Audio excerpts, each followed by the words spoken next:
Hello, Storytime friends. Miss Jackie here, back to read you a couple more stories. This has been a pretty exciting couple of weeks because my daughter Sadie had a birthday, a wonderful birthday. And we are closer to finishing on some home projects, which is really exciting for mom and dad, right? Yeah. And this morning, I actually saw there's some robins, little baby birds, right above where we're sitting. And there's 4 of them in this nest. Well, guess what?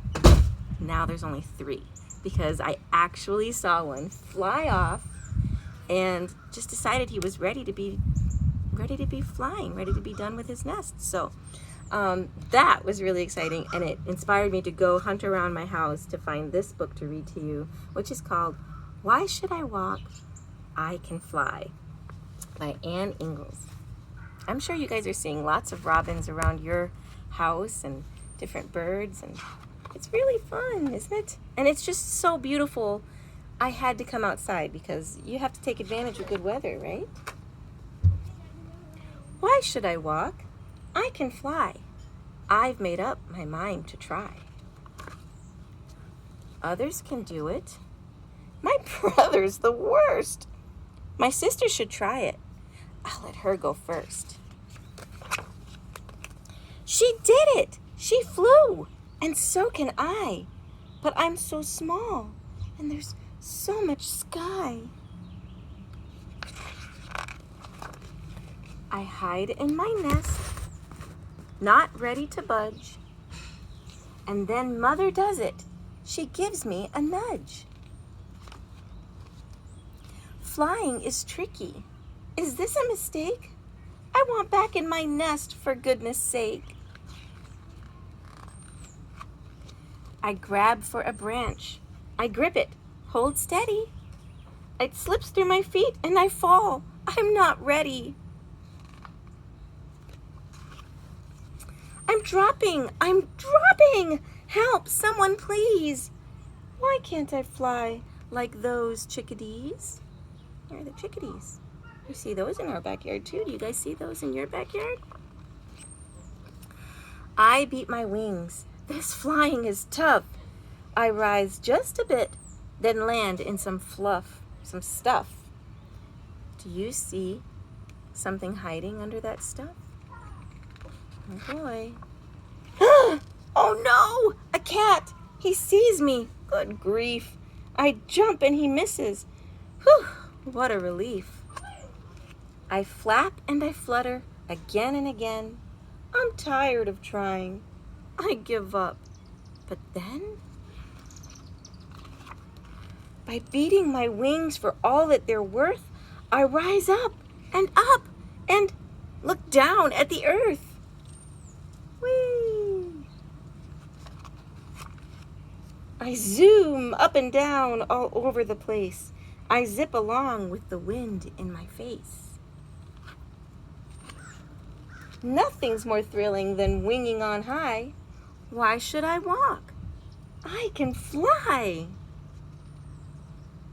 Look how happy. I think that's how happy our little robin was as he flew out of that nest there. I have to admit, I was worried for him, but he did it. He was ready. So at the end of the book, there's some fact and fiction about how are robins really out there in the wild? Does the mother really push them out of the nest? And the answer actually is no. The mom really doesn't push them out of the nest, and I can attest to that because the mother wasn't even up there. She was out hunting for food, and that robin went, just flew away. The second story I'm going to read to you is actually because there's been so much up and down in the weather, hasn't there? I mean, there's been gorgeous weather, hot weather. I mean, it really feels like summer. And then we get a lot of rain. So I thought I would read a book for you about this really interesting weather game that they played a long time ago in Japan. And the name of this book is called A Pair of Red Clogs. So before we get started with the book, I thought we should look at our map again. So now this is a map of what? You guys know because it says down here, a map of the United States. And so a pair of red clogs does not take place in the United States. I just want to quiz you guys to see if you know where we live. Where do we live in the United States? Well, we live in the Midwest, the upper Midwest, Wisconsin. And where are we in Wisconsin? Well, we're in this area down here between Madison and Milwaukee, aren't we? So, I challenge you to find yourselves on the map. Take a good look at the cities and see where you are. Now, I'm going to turn this over. Here's a map of some Asian countries. Now, which Asian countries do we see? Can you guys find China? Part of China? China is really huge. So this is part of China here. And look, it's part of Russia here. And then we have North Korea and South Korea. And all of these countries they border each other. And over here, this collection of islands here is Japan. So I'm gonna put a little dot right here.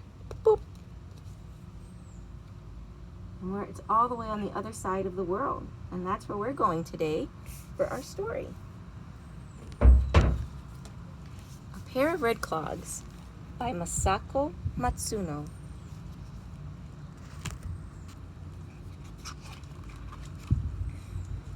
For my mother. A pair of old cracked wooden clogs. I found them last night in a storeroom of my house when I was looking for a box to send a new pair of clogs to my little granddaughter. The new pair is painted with red lacquer, and they shine beautifully. The old pair is also painted with red lacquer, and they shine beautifully. Well, they shone beautifully when they were new. When the old pair was new, I was as young as my granddaughter is now. One evening, when I was as young as my granddaughter is now, I went shopping with my mother. In the small town in the country where we lived, there were many stores along the main street. At the end of the street, there was a small tobacco shop with a red painted post box in front. I loved to go into the shop because wooden clogs were sold there too. I was going to choose a pair of them to wear to school starting the next day. Just one pair. There were many clogs of many colors. A black pair, 2 blue pairs, 3 yellow pairs, 4 red pairs, 5 white pairs, and many, many more than that. All were arranged in order on wooden stands under the light. Behind the stands, there were other shelves with other pairs of wooden clogs. The blue would be nice when I wear my blue dress, I thought, but the yellow ones would also be nice. Which pair would you like, little girl? Asked the lady of the store. Red? Blue? Yellow? I wondered for a long while. My mother was looking at me, smiling quietly. I thought and finally decided to take the red ones.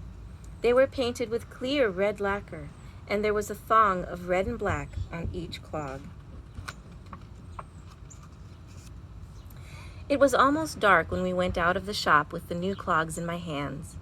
Lights were on in the stores, and the goods of the stores looked very pretty under the lights. Polished apples looked as if they were painted. Fresh bluish fishes looked almost alive on blocks of shining ice, and roses were still wearing dew on their dark red petals, as if they had just come from the garden. But my new clogs were the most beautiful of all. They were so airy and so light that I felt as if I were wearing nothing. When I walked, they talked. Kara koro, kara koro. When I ran, they sang, koro koro kara kara, along with me. I went to school. I played with my friends. I went shopping with my mother wearing the new pair. Everybody said, "Oh, aren't they pretty?" I was happy, very happy.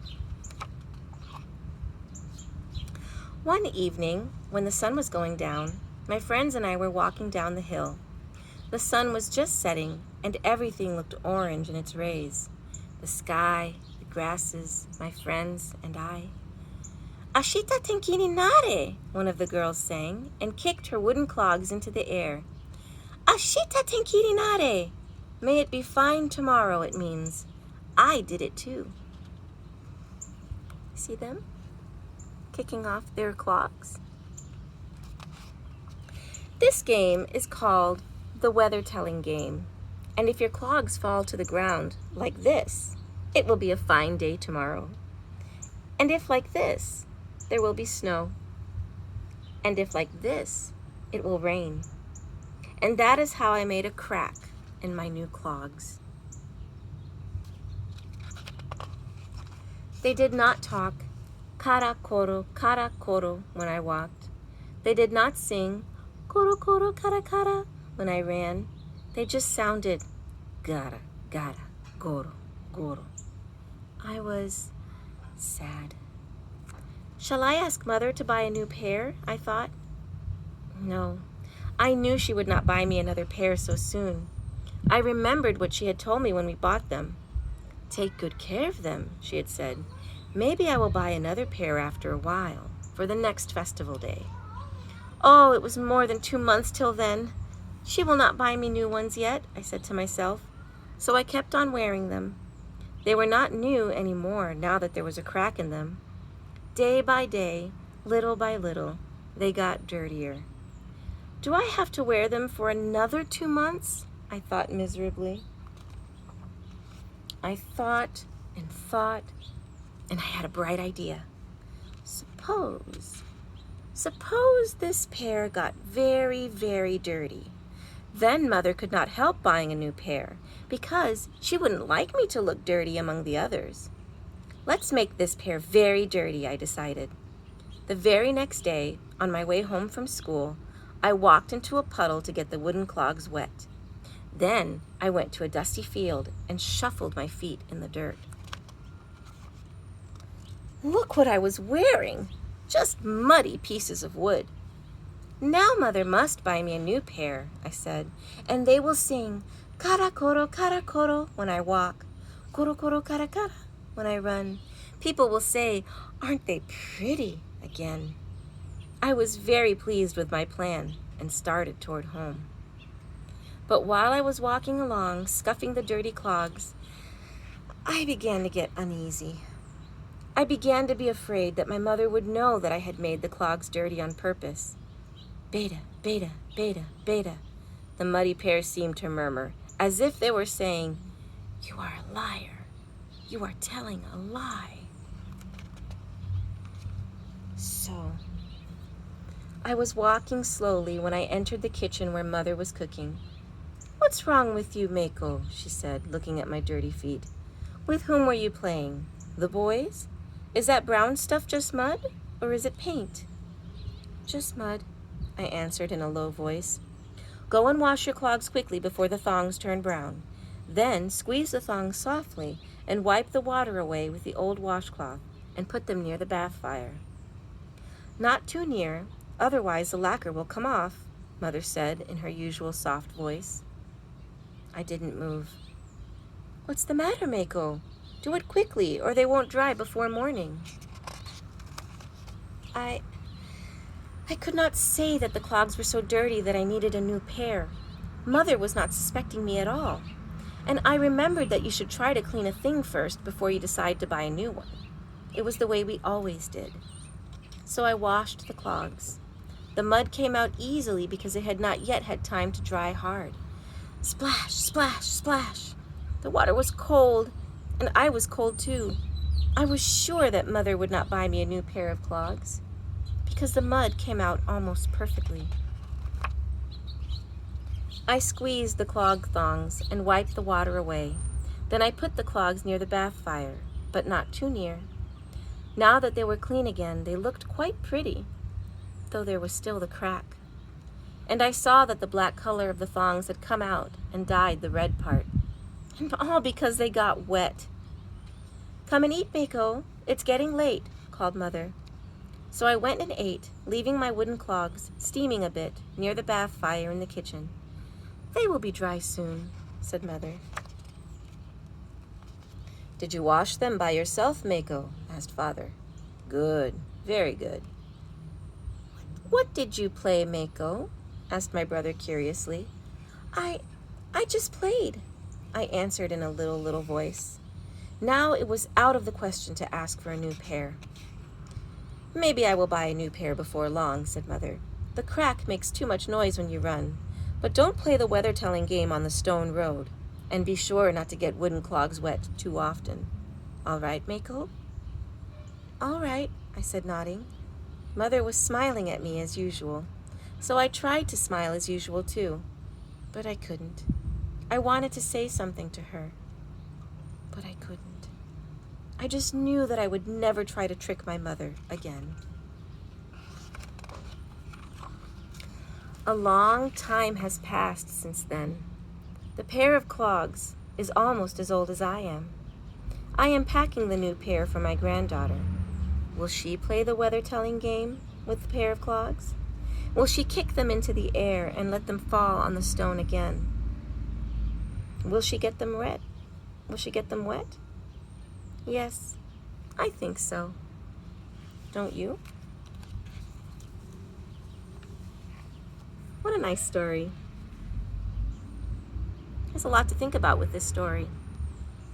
Have you ever wanted something so badly, something new, and you promised your mom you'd take care of it, and then something happens and you're kind of afraid to let her know, or your dad to let him know that something needs to be fixed with it?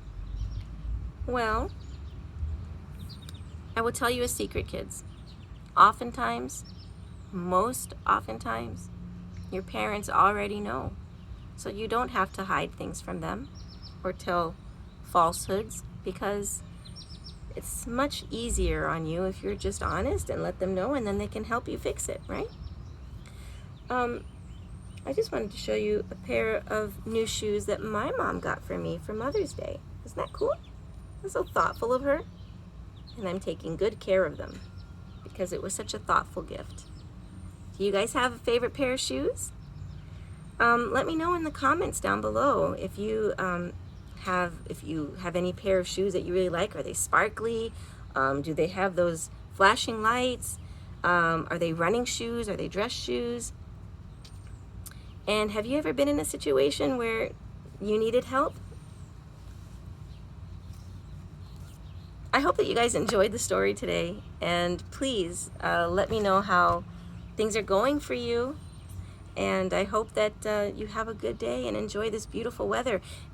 Throw your shoe, if you decide to throw your shoe up in the air, how will it land? What will the weather be? Will it be a nice day? I hope so. You guys take care, and I'll see you next week. Bye.